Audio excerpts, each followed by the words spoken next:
ഞാനെല്ലാം പറഞ്ഞുതരാം. മനീഷ്,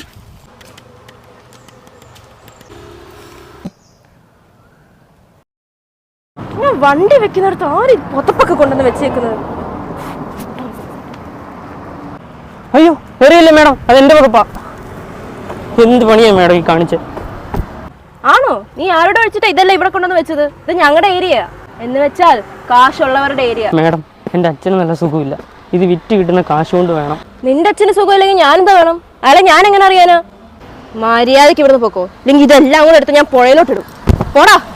ഒരു കാര്യം ചെയ്യാം, ഞാനിതെല്ലാം മാറ്റി അപ്പുറത്തേക്ക് വെക്കാം. അപ്പം മേഡത്തിന് ബുദ്ധിമുട്ടുണ്ടാകത്തില്ല. നീ ഒരപ്പുറത്തേക്ക് വെക്കണ്ട. നിന്നെ ഞാൻ 2 ദിവസം മുന്നേ കണ്ടിരുന്നെങ്കിൽ ഞാൻ അപ്പഴേ നിന്നെ ഞാൻ ഇവിടുന്ന് ഓടിച്ചു വിട്ടേനെ. മര്യാദയ്ക്ക് പൊക്കോ, ഇല്ലെങ്കിൽ നിന്നെ ഇവിടുന്ന് ഓടിക്കാനായിട്ട് എനിക്കറിയാം. എടുത്തോണ്ട് പോടാ വൃത്തിയായിട്ടവൻ. നീ ഒന്ന് ആലോചിച്ച് നോക്കി അവൾ എനിക്കിട്ട് എന്താ ചെയ്തതെന്ന്. ചേട്ടാ, അവരുടെ അഹങ്കാരത്തിനുള്ള പണി അവർക്ക് കൊടുത്തു. പക്ഷേ ഈ ക്യാഷ് അതെനിക്ക് വേണ്ട. എടാ, നീ ഒരു കാര്യം ചെയ്യ്. ആദ്യം നീ കാശ് മേടിച്ചിട്ട് അച്ഛൻ്റെ ചികിത്സ നടത്താൻ നോക്ക്.